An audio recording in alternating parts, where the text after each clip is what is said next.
Here we go. So, share my screen for you. There we go. Okay, so welcome. Oh, bear with me 2 seconds. Let's move this to the other screen so I'm actually looking at the right screen. There we go. So, welcome to week 4. This is Airbnb Basics Compliance 101. So, this is going to be quite crucial, and you should get quite a lot from this. So, by now, you should know my name is Matt. I've been in the property world for about 5 years, been in rent to rent for nearly as long as 5 years. Both, rent to rent, HMO, SA, purchase lease options, buy to lets, development projects, all sorts of stuff, and a wealth of knowledge. I come from a commercial skipper background. I worked at sea for 12 years. So, massive career change, but one that was very much welcomed. So, that's me. That's what we do. So, what you'll learn in this session is why legal compliance is so important. Okay. But back when I started, there was absolutely nothing. There was not a single bit that you needed to comply with. And now there is quite a lot. And I think it's quite good because, and I use this analogy all the time.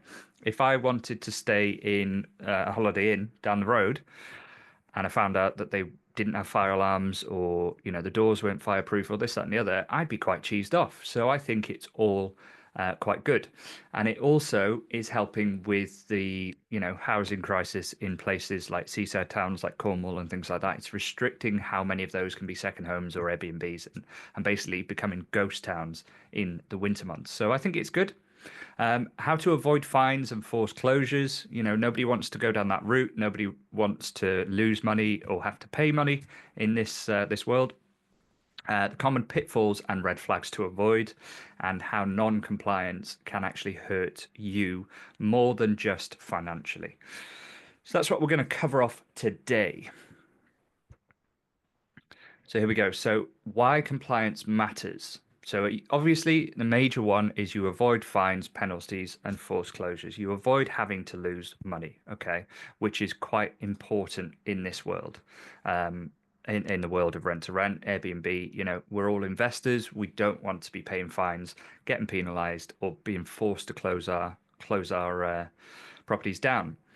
Short-term lets are very different to AST rentals. Okay, the amount of people that I see trying to do rent to rent on an AST contract with a landlord is mind-boggling. And the main difference is, and so many people don't know this, an AST is governed by housing law, right? The Housing Act. A short-term let, a company let, is governed by a rent to rent short term let, sorry, on a company let basis is governed by contract law. So the Housing Act does not apply to us. Okay. It is purely contracts, right? AST, you have certain rights as tenants. As landlords, you have certain things that you have to do. Whereas company lets, you don't. If it's written in that contract, that's what you've got to do. Excuse me. And you can write absolutely anything into that contract that the landlord or you want.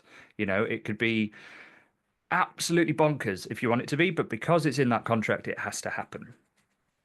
So non-compliance, it will damage your reputation. Okay, so there's an individual that springs to mind. I'm not going to name them at the moment, but they're quite a big name in the world of Airbnb and rent to rent and social housing at the moment.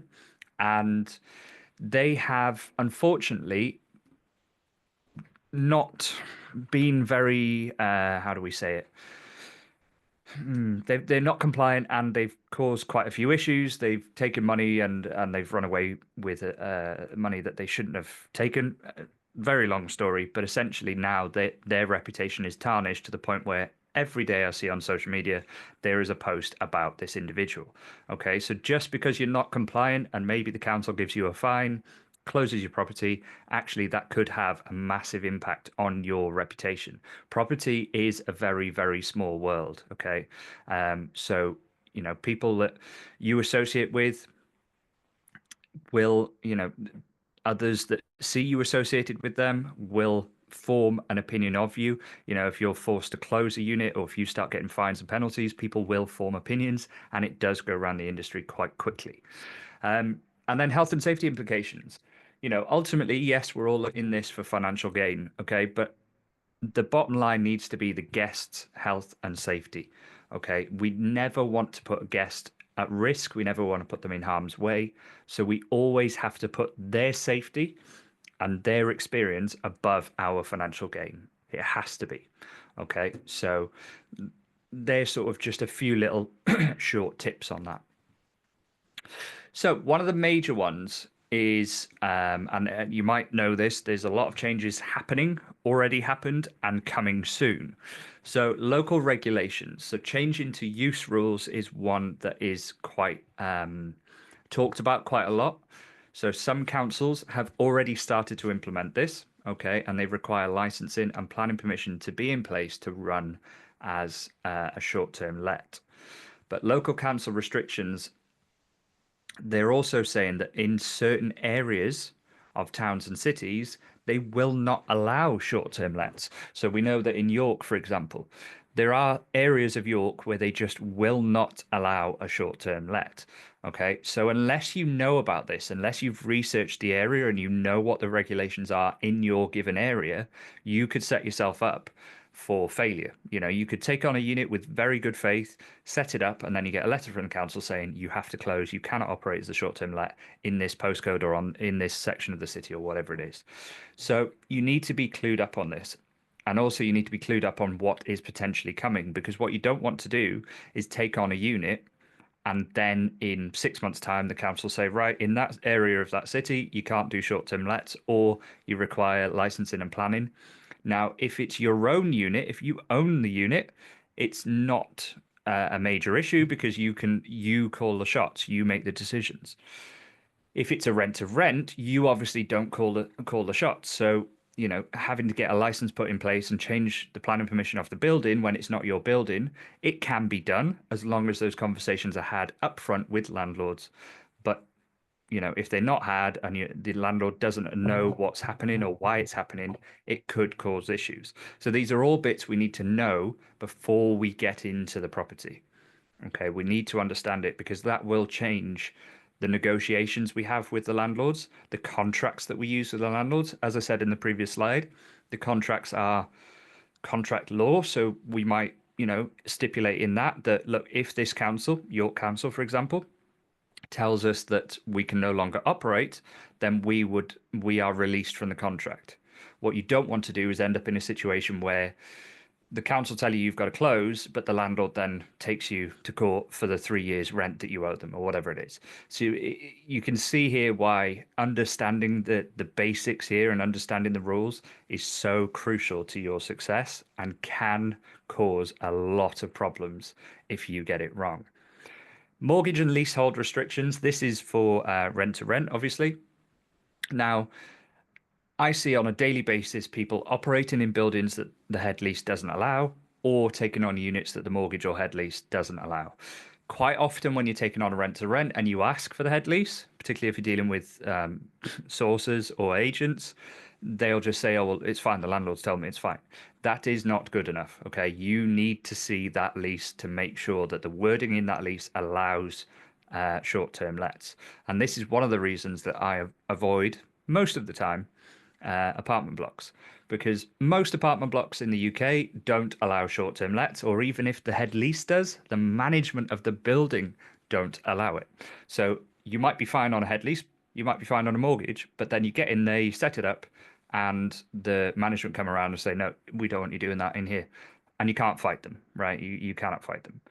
I've had it before. One of my very first units, we took it on. I didn't know what I was doing. I had absolutely no idea. I took 2 units in the same block, furnished one, got that live on Airbnb. Whilst I was furnishing the other one, the management company got in touch and said, yep, no chance, you can't do that in our building.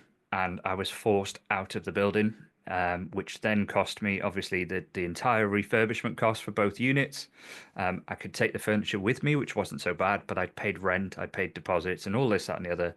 Landlords kept the deposit, quite rightfully so. So it cost me thousands, and that was because I didn't know about this. So if you don't know about it, please research it heavily and do not take the risk because it is not worth it in any way, shape, or form.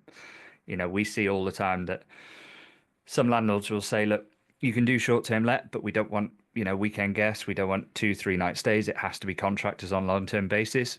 That's not a deal for us because you cannot guarantee that they are the guests you're going to get. Yes, they're who we target, but we cannot guarantee that that's who we're going to get.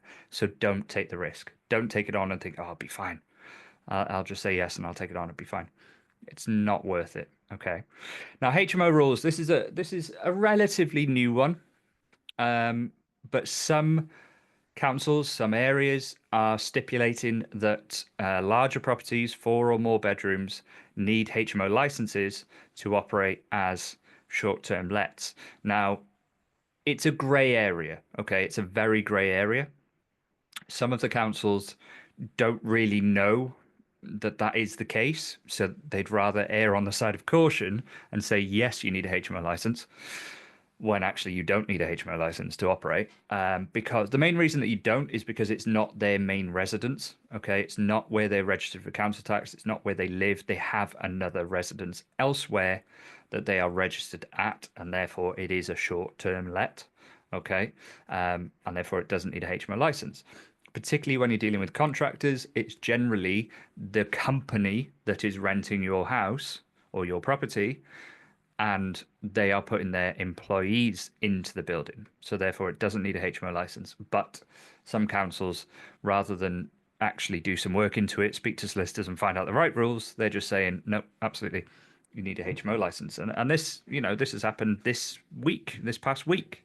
One of our mentees was looking to take on a 7-bed for a 2-year contract that we've got local to us for contractors, and the council, the agent, because the agents don't really know either, told them that they need HMO rules. I advised them to get in touch with the council to find out the rules from the council, and the council was very honest and said, I don't really know. You're speaking to the wrong person, but yes, we would say probably it needs a HMO license. So that could cause issues, but that lends itself nicely into one of the things that I do advocate and I do push mentees into doing, which is looking at ex-student HMOs in areas that could work for short-term lets. Okay, you don't want it smack dab in the middle of a row of student houses because that won't work. But if it's an ex-student HMO in a good area that works for short-term lets, then that's a very, very easy way to get around all of this because it's already licensed, it's already got the use class of C4. Okay, it sounds like it's going to blow up, isn't it? You can tell I was playing Call of Duty with C4. And it's a really, really clever way to take what is a HMO that's got all the fire regs in place, it's got the emergency lighting, it's got everything there ready to go, and convert it into a short-term let. That's what we've done in the past, and it works extremely well. So please make sure that you're up to scratch on what your particular council is proposing or what they've already implemented. As I said, there's areas of Manchester, I mentioned this last week, where they've brought in selective licensing. Even for buy-to-let landlords, they have to have a license. And on that license, it says that they cannot do short-term lets. And there are certain areas of the city that this applies to. So councils are really trying to get a grip on this. It's obviously filtering down from government. Government haven't actually brought out the official rule book yet, but councils are sort of getting ahead of the game, if you like, and trying to, quite rightfully so, protect their city and also protect guests who are visiting. So your health and safety, when it comes to compliance, health and safety is a big one. Okay, so last year they released the small short-term let regulations. This year we're expecting quite imminently the large short-term let regulations. So we can only base ourselves on what the short-term let regulations say and the speculation of what the large ones are going to say. But what they say is your fire safety. Fire is the main one that they are concerned about. Okay, so you have to have obviously CO2 monitors by any gas appliances or your boilers or anything like that. Your fire doors, they're being realistic with the fire doors. It's a little bit ambiguous with the wording that they've got. They've called them nominal doors, so they're not asking you to go out and change every door in a property to a massive fire door that's going to cost you 300 quid, and has, the strips on the side and all the rest of it. They're not asking for that, which is the HMO regs, but they are asking for a nominal door. The reason that they're not going over the top with it is because you've got quite a lot in the UK of historic buildings which are used as short-term lets. You've got to think about, farmhouses, converted barns, and all the rest of it. They've got very traditional, very in-keeping doors to the building. It might even be grade 2 listed, so the doors can't be changed. Okay, but as long as they're not what I call the cardboard doors, a door that's just wafers in the middle, then you should be fine. Now, there's ways to go around that. You can get fireproof paint and things like that to help you protect. So fire doors are a big one. Again, they're not asking for self-closing doors at the moment. You're fine to have just a standard door. And your fire risk assessment. Now, that is a big. That's the major one that they're concerned about. Um, they want that done by a what they call a competent person. Now you can do it yourself if you write down the word PACS, PACCS. That is the website that you need to go to. They are the sort of holy grail when it comes to short-term let fire safety. And they've got templates on there for you to fill in your own fire assessment in the correct way, but that has to be in place. A couple of things not mentioned on here. You've got to have interlinked fire alarms. You've got to have emergency lighting, but again, they're being realistic. So your emergency lighting doesn't need to be hardwired. You can buy like a 3-pin plug with a torch that sits in it, and it plugs into your sockets.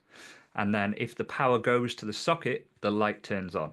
Okay, and then it can also be grabbed and used as a torch to exit the building. Okay, you have to have them in, obviously, stairwells, landings, and communal spaces. So they're being realistic about everything, which is nice to see. It's not just a case of they're trying to kill the market. And this is why I keep saying to everybody who comments saying rent to rent's dead because the government are shutting it down. It's not, okay? They're trying to work with us. They're just trying to prioritize safety. As long as we know what we're doing and we comply and we take on properties that we can comply with, then we're absolutely fine. So gas and electrical safety. That's obviously self-explanatory. You've got to have your gas appliances checked regularly, and you've got to have your EICR in place, and then your PAT testing every 6 months.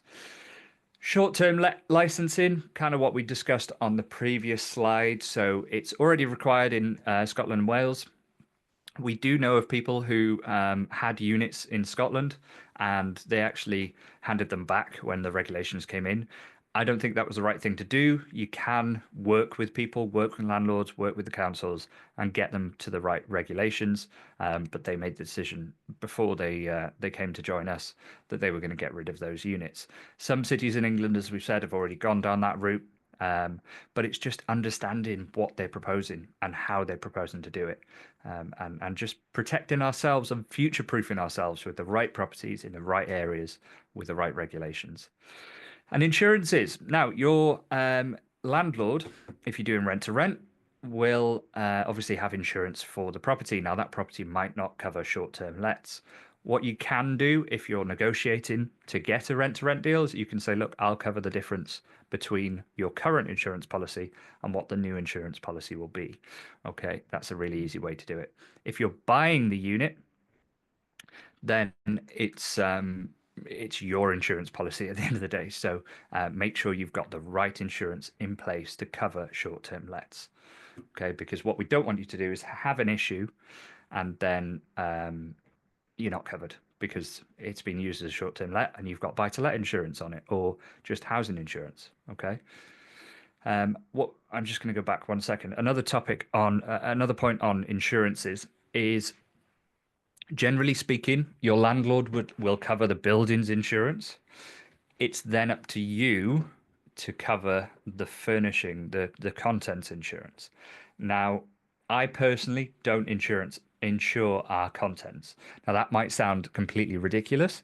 The reason we do that is because with the number of properties we've got, our monthly premiums would be ridiculous.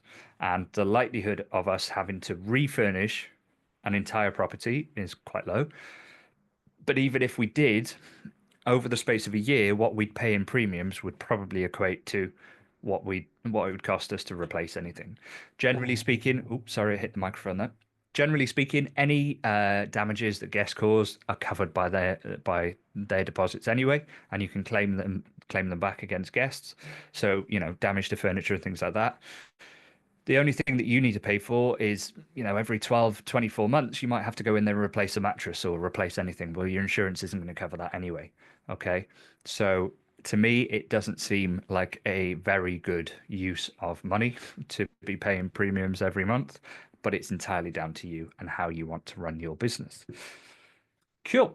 Any questions, by the way, guys, please drop them into the chat box and we can get through them. I know I'm sort of rattling through this quite quickly here. So taxes and financials. Now, the first thing I'll say before we actually go through this is we can tell you all of the rules and regs as we know them, as we experience them. But please, when it comes to tax, VAT, anything like that, please consult your accountant because they are the experts and that's what you need to use them for. Okay. So income and corporation tax, all short-term rentals, the income should be declared no matter what your business setup, right?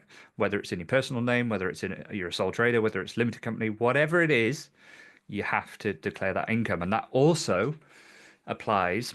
Let's say you've got a management company to run your property for you, your actual income for that property is classed as pre their commission. Okay, so if you get a payout from them on the 5th of the month, but they've already taken their commission, what you declare on your to your accountant is actually what the property has made. Okay, obviously their fees are then dealt with the end of year tax accounts, but you have to declare the full amount, not just what you get paid. Excuse me, furnished holiday let rules. So they may provide tax benefits. There have been quite a lot of tax benefits, various schemes, Tom scheme and things like that. But a lot of that is ending this year and isn't applicable to us. So again, seek advice from your accountant. VAT threshold. So if your turnover exceeds 90,000, then sorry, Tom's is to do with your VAT there, but yeah, if it exceeds 90,000, then you become VATable. Now, it's up to you how you manage that, but again, speak to your accountant. John, my business partner, went to New Zealand and in January last year and stayed in an Airbnb, and the lady actually charged him a fraction of what it should cost because it was coming up to her end of her VAT, like her year, and she was very, very close to the VAT threshold. So she did it at a ridiculously low cost so that she didn't go over it. Because once you go over it, you're over it, no matter what happens. You might have a killer year, make an absolute fortune, and then the following year you don't make as much, but you are now VATable, and that is that. So again, speak to your accountant about how you manage that. And then council tax versus business rates. Business rates can apply. You have to apply for it. There's an application process per council, but the property has to be available for 140 days per year or more. There's certain implications when you go business rates. So yes, you save on the business rates. Sometimes you can get small business rates relief, so you don't pay anything or a very fraction of it. But then the council aren't going to take your bins, for example. So you've got to pay for commercial bins, right? There's various things that then the implications of it. Whereas on council tax, obviously you get the bins. But again, this is something that local councils are starting to clock on to because it's quite difficult to manage waste in a serviced accommodation unit because people, it's not their bins, it's not their house, they don't care, they don't recycle anything. So it is something that the councils are clocking on to, and there could be something that comes in the future to do with waste management for a short-term let. Cool. Does that make sense to everybody? I don't know. Oh, there's a couple of questions here. I know that's John. Okay, and then upcoming changes. So second homes. Some councils are introducing taxes on second homes. We've already seen it over the past couple of years. Places like down in Cornwall, in Wales, they pretty much doubled the the council tax rates for second homes, and it did decimate local towns because they've had to adapt to become tourist towns and to cater for the tourism, and then nobody was going there. There was someone I know that had a letter from they're a butcher down in West Wales, and they had a letter from somebody saying, unfortunately, we won't be coming to you for our, summer burger packs or whatever it is, barbecue packs, because we're selling the house and we're leaving because the government have changed the rules. So there's benefits to that because that property now is back on the market for somebody local to live in, but then there's disadvantages because the local industry is struggling. But you need to be aware of it, you need to understand it, and you need to factor it into your numbers. Furnished holiday let rules, so mortgage interest reduced, capital gain tax benefits are being removed or reduced, and capital allowances on furnishing. So you used to get capital allowances on the furniture, that's ending, and furnished holiday lets are no longer qualifying for pension contributions. So there's quite a lot of changes there. I'm not going to go political here, but I think that's the government that we've currently got in, trying to keep a little bit more control, and then licensing and regulations. So we've already covered this off. Cities like Edinburgh and York are requiring licensing, and they are full of restrictions of what you can and can't do. Okay, so your key takeaways then is to know the laws and regulations in your area. So please check your planning rules, check your taxation rules, check your licensing requirements, any restrictions that they're putting onto it. All of this HMO licensing, everything we've discussed, unless you know it, you could get stuck, okay, and you could land yourself in a bit of pain. And this is one of the issues I see with people that jump into the world of particularly rent to rent, but Airbnb in general, without understanding everything, and then a few months into their journey, they are really, really struggling because they've messed up. Okay, so particularly if you're looking to use a deal sourcer, make sure you know the area like the back of your hand and what rules are in place before you get a sourcer to get you a deal, because getting the sourcer and getting the deal is only the first bit. Actually managing that unit and making it profitable is the bigger challenge. So please make sure you know what you're doing. Prioritize health and safety, documentation and certification. So fire safety, gas, electrical checks, insurances, make sure they are priority. Your guests' safety needs to be put above your financial gain. Prepare for upcoming changes. So furnished holiday let tax abolition. I don't know if I'm saying that right. Licensing expansions and council tax hikes. So make sure, again, you know what is coming and seek professional advice. Speak to, accountants if you want to speak to solicitors, lawyers, but this will all help you avoid costly mistakes. Now, before I go into the final slide, I just want to say one last thing.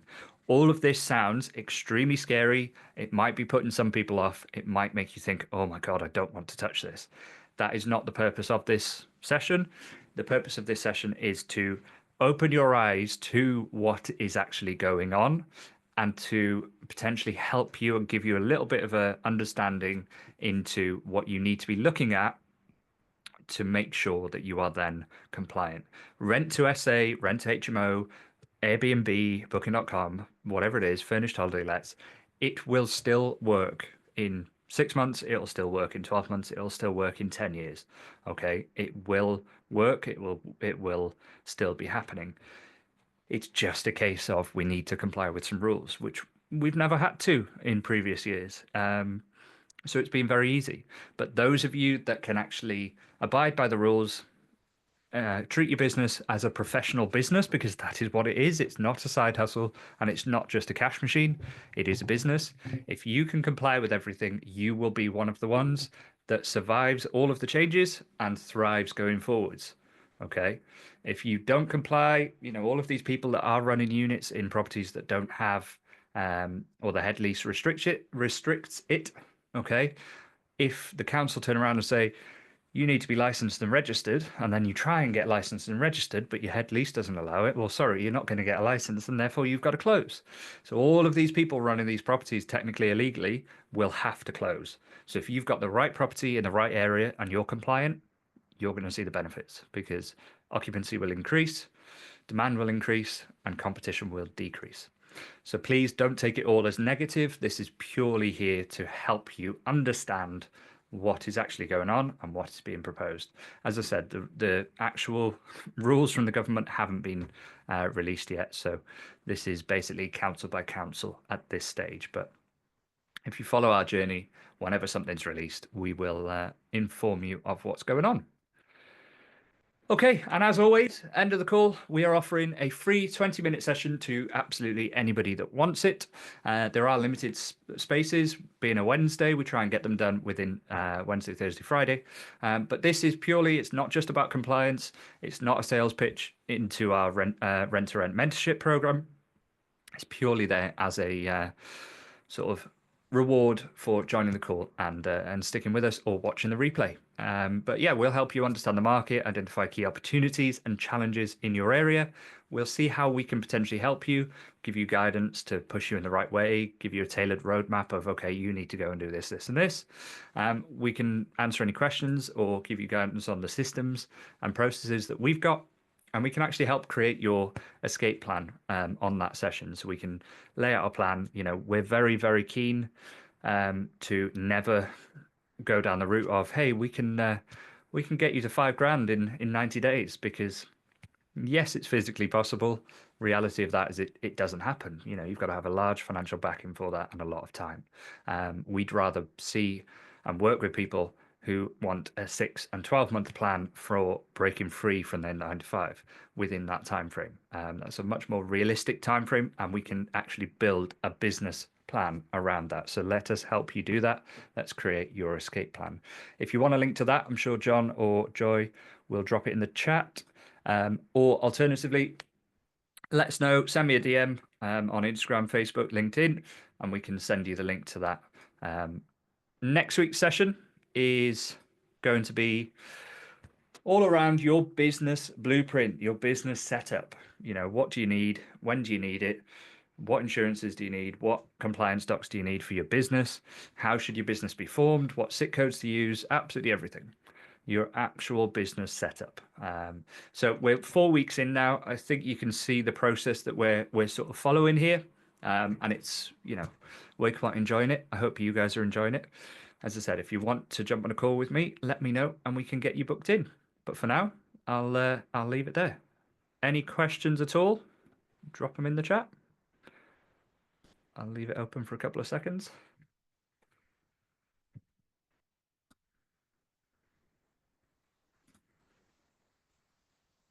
Awkward silence. I need a visual of a tumbleweed. Nope. Okay, cool. What we'll do, I'll stop the recording.